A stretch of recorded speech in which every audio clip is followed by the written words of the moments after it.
Good morning, ladies and gentlemen, and welcome to today's edition of WORDCHEW. Today, we're going to be looking at wisdom of the wise men. We're looking at wisdom in the life of various people in the past weeks, both animals and human beings. But this time, we're looking at the wisdom in the life of the wise men. The Bible even called them wise men. So it's good to see what makes them wise. What is the wisdom displayed by them? The book of Matthew chapter 2, verse 9 to 12 says, "When they had heard the king, they departed, and lo, the star, which they saw in the east, went before them, till it came and stood over where the young child was. When they saw the star, they rejoiced with exceeding great joy. And when they were come into the house, they saw the young child with Mary his mother, and fell down and worshipped him. And when they had opened their treasure, they presented unto him gifts, gold and frankincense and myrrh.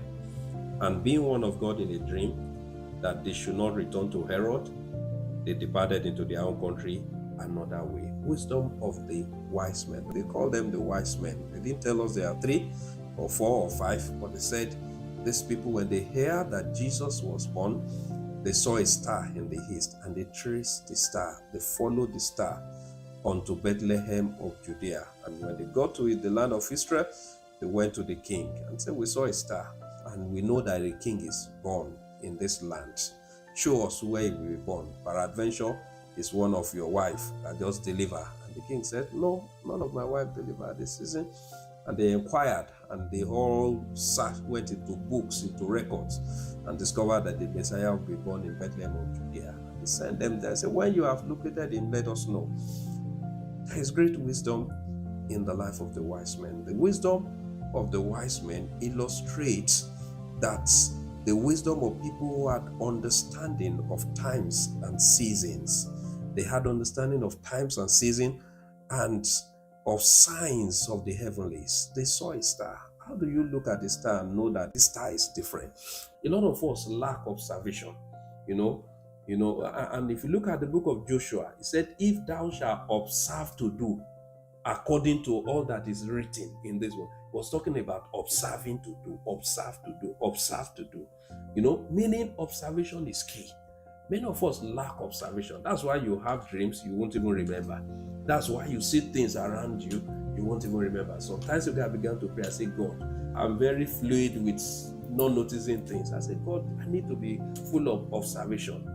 We are not observant. Many people are not observant. They just live life casually.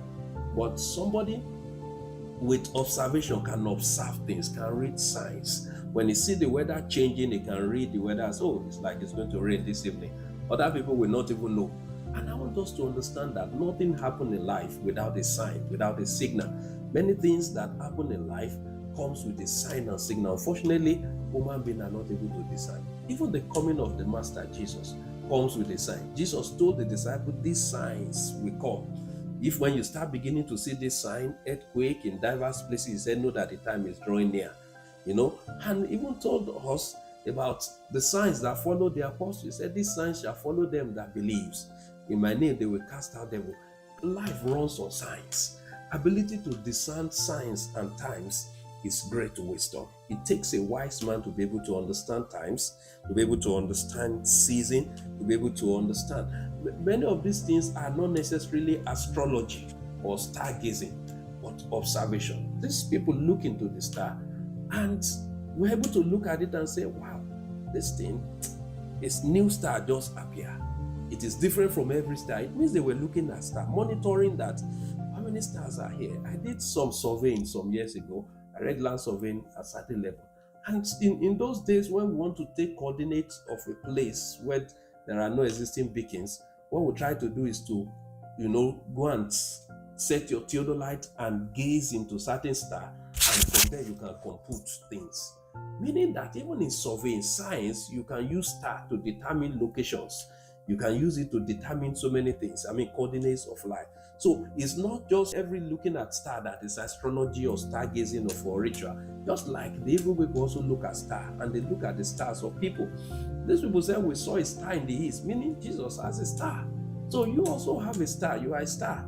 And so some people are gazing at people's stars to be able to manipulate it. So look at these people. they knew that they understand times and seasons. That was one of the wisdom Daniel had.